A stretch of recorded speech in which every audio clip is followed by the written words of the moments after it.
Next story, audiobooks surge as libraries drive indie audiobook revenue growth. Jonathan? So audiobook sales are continuing their meteoric rise, with now libraries emerging as a major revenue booster for indies. It's up 45% year over year per the Alley data. The Audio Publishers Association reports double-digit industry growth, which has been fueled by AI tools making production accessible. So if you're using 11 Labs, if you're using any of those tools we talked about on the show, that's driving an increase in indie production. Genres like romance and sci-fi are in the lead because platforms like Spotify are now expanding their options. Texas is a landlocked island. Okay, just think of it that way. If they could have a moat around it, they would. Okay. Sorry, back on We topic. do have islands, though. We have quite a few islands, actually. I'm sure they're better than everyone else's islands. The audiobook sector continues its explosive trajectory into 2025. Global revenues are projected to hit US dollars of $11.06 billion this year, which is a climb from $8.7 billion. So you're looking at an increase of about $2.5 billion. Now, before we get too excited about this, these are the global numbers. So this is all languages and all markets. So it's not like that's the pot of money that you have access to as an English writer in the US market. But we do have the biggest of the markets here in North America. And we've been covering this story. We'll continue to cover it. Audiobooks are doing really well.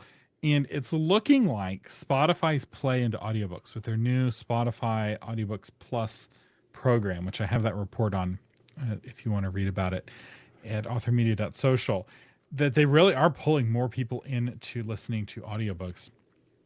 And it's a totally different experience because you're paying per hour.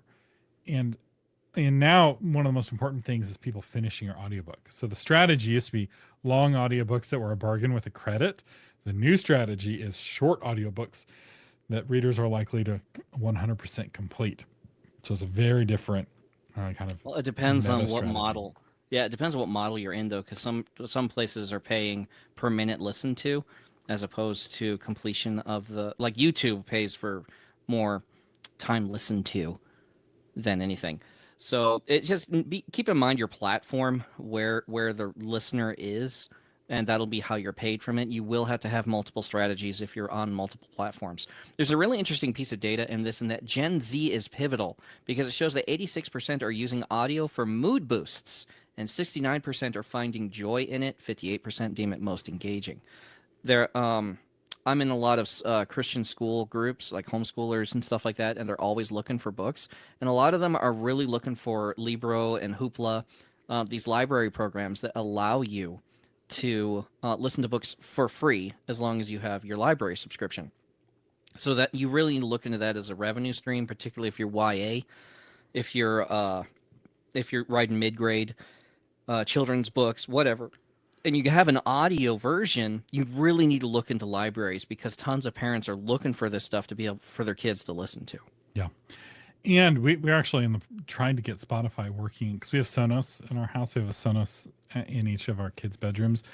And we were trying to play a Spotify audiobook on the Sonos. And I think for younger people are drawn to Spotify in general.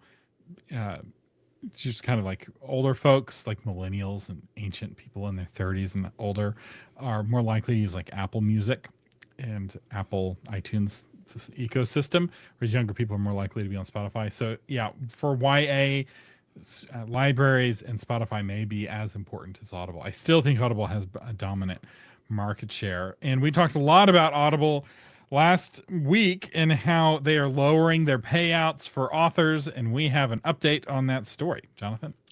Before we hit that, though, there seems to be a war going on about Texas versus Australia in the comments. Both of you are overcompensating. Neither one of you is as great as you think. Okay, anyway. I just made Thomas mad. All right, so the thing about the Australians is that it's already tomorrow there, so they're well rested. Bring it, I don't care.